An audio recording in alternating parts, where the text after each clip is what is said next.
My name is Carol Bennett. I am 68 years old. I am a widow. My husband Paul died 4 years ago. We were married for 42 years. He was my best friend, my everything. When he died, a part of me died too. But I kept going. I had to. I have 3 children. Michael is 48, a doctor. He lives in New York.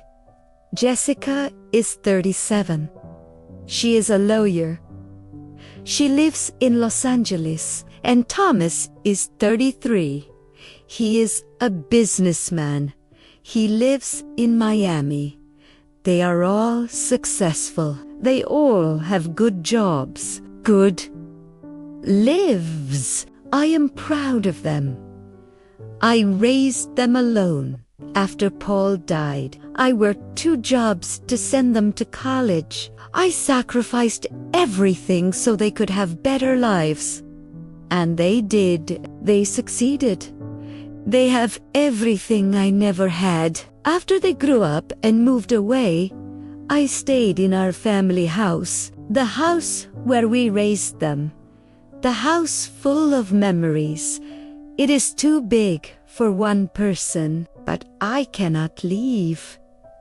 This is where Paul and I lived. This is where my children grew up. This is home. I live alone now. My children are busy. Michael calls me once a month. Maybe.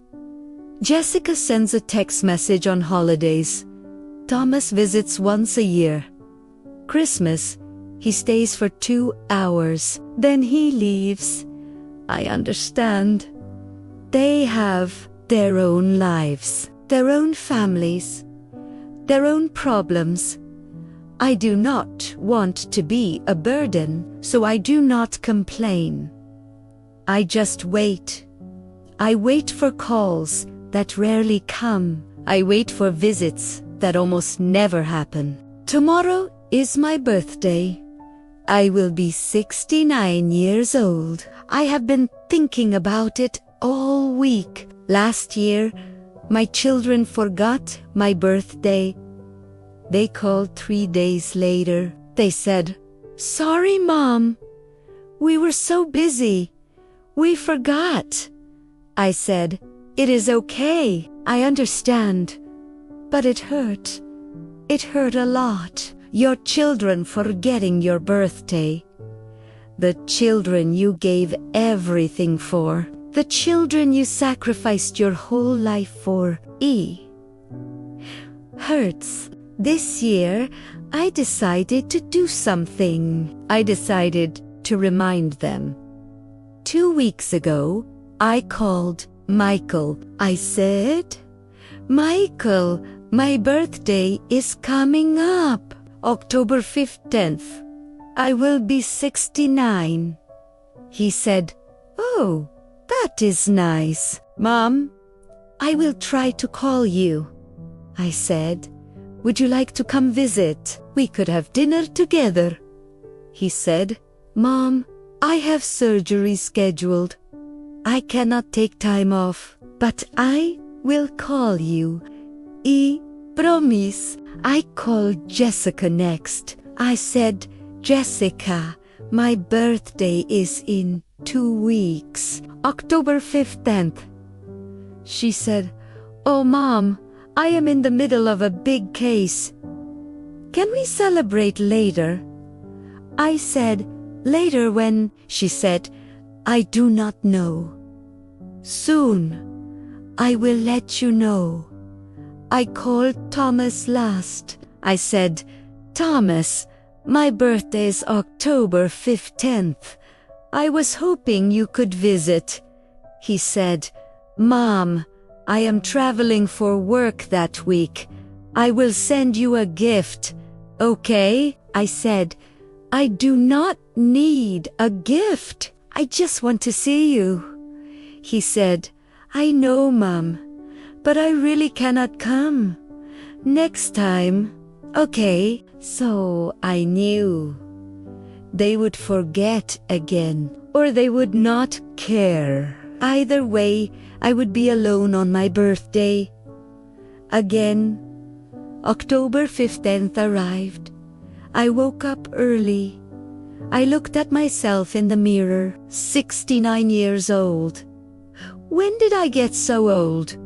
When did my hair turn so gray? When did these wrinkles appear? Primera ma de coffee. I sat at the kitchen table, the same table where my children ate breakfast every morning, where we celebrated birthdays, where we had family dinners. Now I sit here alone. I waited.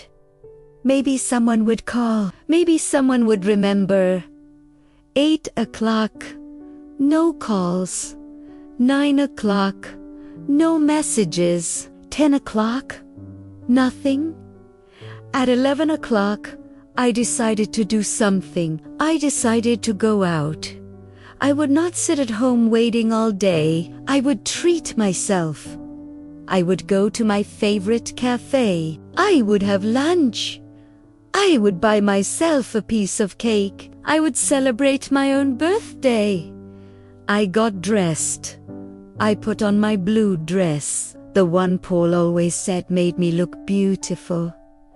I put on lipstick. I looked at myself in the mirror. I said, "Happy birthday, Carol.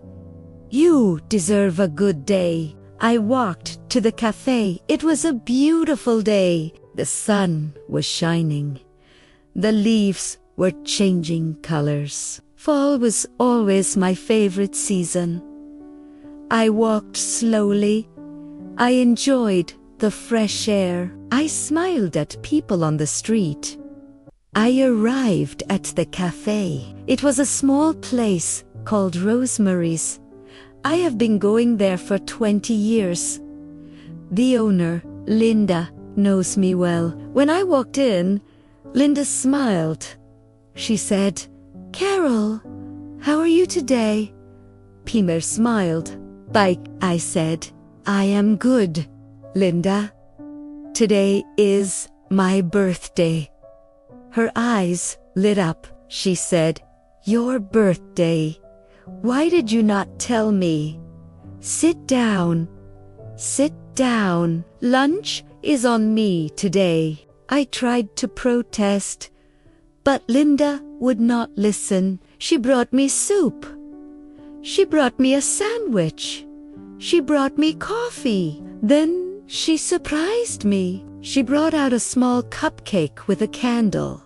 She sang "Happy Birthday" right there in the cafe. Other customers joined in. Strangers sang to me. I felt tears in my eyes. Linda hugged me. She said, "You are special, Carol. Do not ever forget that." I ate slowly. I enjoyed every bite. I talked with Linda. She told me about her daughter, her grandchildren, her life. She listened to me. Really listened. When was the last time someone really listened to me? After lunch, I walked to the park. I sat on a bench. I watched children play. I watched couples walk hand in hand. I watched life happen around me. I felt peaceful, not happy, but peaceful. At 4 o'clock, primera wa el kedom, I opened my door. I stepped inside, and I saw something strange. There were balloons in my living room. Colorful balloons everywhere. I was confused. I said out loud, "What?" Then I heard voices. Surprise! My children jumped out. Michael, Jessica, Thomas. They were all there in my house. On my birthday. I was shocked. I could not speak. Michael came to me. He hugged me. He said, "Happy birthday, Mom." Jessica hugged me next. She said, We would never forget, Mom. Thomas hugged me last. He said, "Did we surprise you?" I looked around. The dining table was set. There was food, a cake, candles, decorations. They had planned all of this. I started crying. I could not help it, Michael said. "Mom, why are you crying? Are you not happy?" I said through tears, "I am happy." "I'm so happy, I thought you forgot. I thought you did not care." Jessica took my hand. She said, "Mom, we would never forget your birthday. We planned this surprise for 2 weeks. We wanted to make it special." Thomas said, "That is why we could not visit before. We were planning this." I felt terrible. I had doubted them. I had thought they did not care, but they did. They were here. All 3 of them. For me, we sat down for dinner. They had made all my favorite foods. Roast chicken, mashed potatoes, green beans, exactly how I used to make it for them when they were children. Michael said, "We cooked everything ourselves. It might not be as good as yours, but we tried." I tasted the food.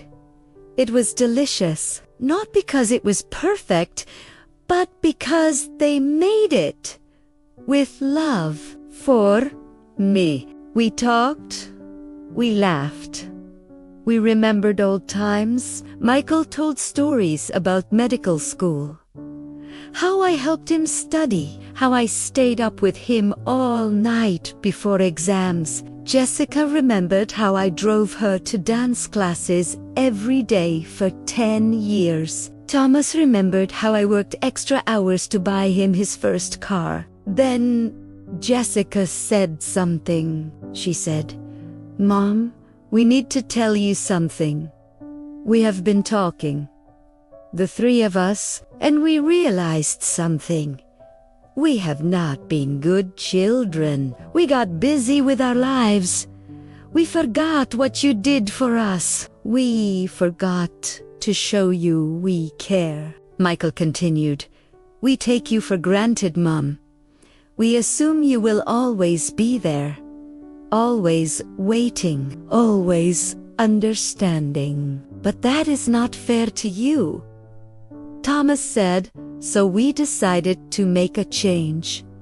Starting today, we are going to call you more, visit you more, include you in our lives more. You should not have to ask.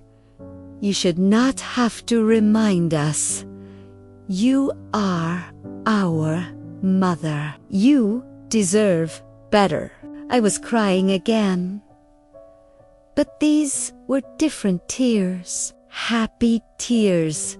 Jessica said, "Mom, we also want you to move. This house is too big, too lonely.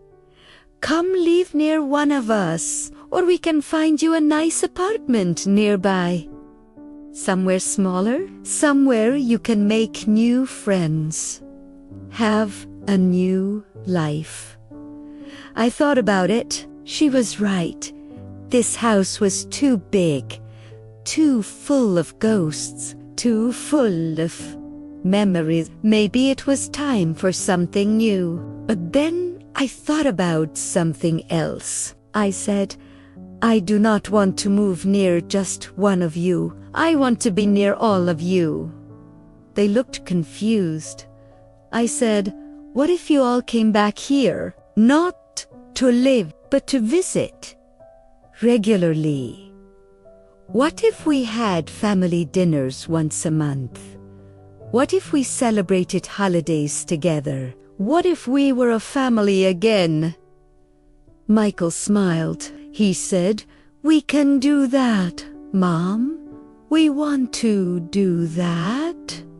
Jessica nodded. Thomas said, "I will put it in my calendar." every month. Family dinner, no excuses. After dinner, they brought out the cake. It was beautiful. Chocolate, my favorite.